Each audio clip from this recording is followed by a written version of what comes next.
नमस्कार, हिमकॉम न्यूज देख रहे हैं आप और आपके साथ मैं हूं नीतीश पाठक। बिहार में बहार है, नीतीश कुमार है।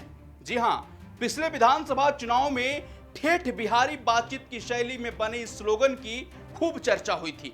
सीएम नीतीश कुमार की छवि को और निखारने के लिए इस नारे को गढ़ने वाले प्रशांत किशोर ने भी खूब सुर्खियां बटोरी थी। बिहार के जनमानस में इस नारे का इतना गहरा असर हुआ कि मोदी लहर के बावजूद 2/3 बहुमत से आरजेडी जेडीयू गठबंधन बिहार की सत्ता में आई थी। अब 5 साल बाद फिर बिहार में विधानसभा चुनाव है, लेकिन देश के मशहूर चुनावी स्ट्रेटेजिस्ट और जनता दल यूनाइटेड से पूर्व उपाध्यक्ष प्रशांत किशोर सुर्खियों से गायब है।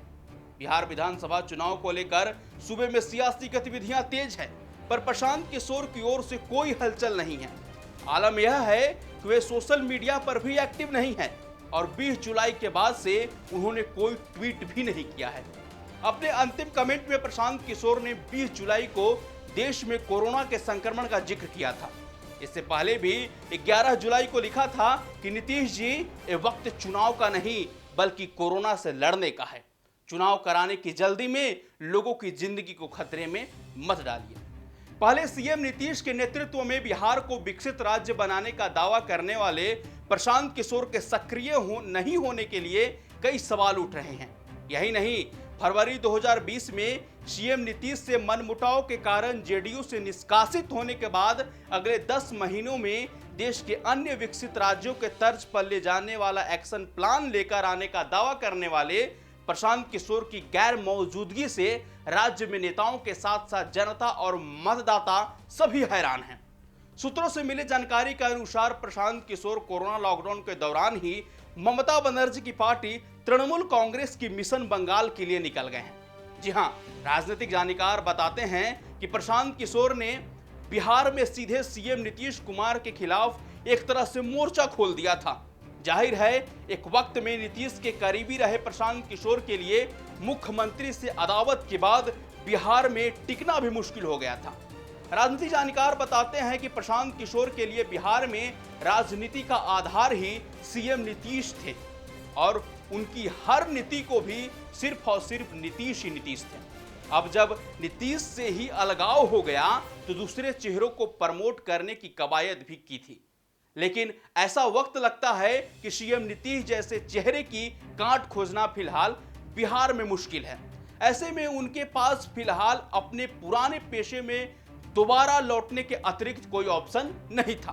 बता दें कि पिछले साल आंध्र प्रदेश विधानसभा चुनाव में वाईएसआर कांग्रेस की चुनावी रणनीति प्रशांत किशोर ने ही तैयार की थी। जगन मोहन रेड्डी की पार्टी को 175 में से 151 सीटें मिली।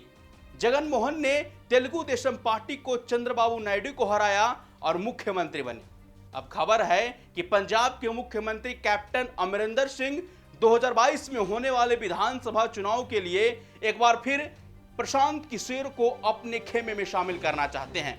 दरअसल पंजाब में 2017 के विधानसभा चुनाव में कांग्रेस की जीत के पीछे अमरिंदर सिंह के चेहरे के साथ साथ प्रशांत किशोर की रणनीति का भी हाथ रहा था।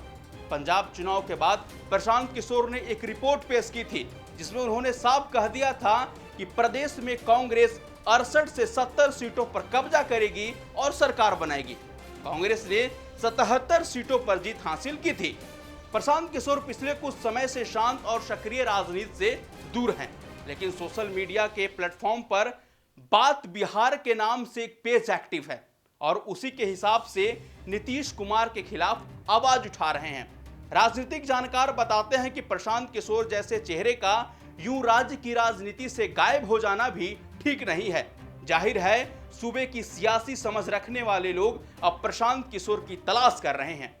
इस खबर पर आपका क्या राय है, आप कमेंट बॉक्स में जरूर बताएं। शुक्रिया।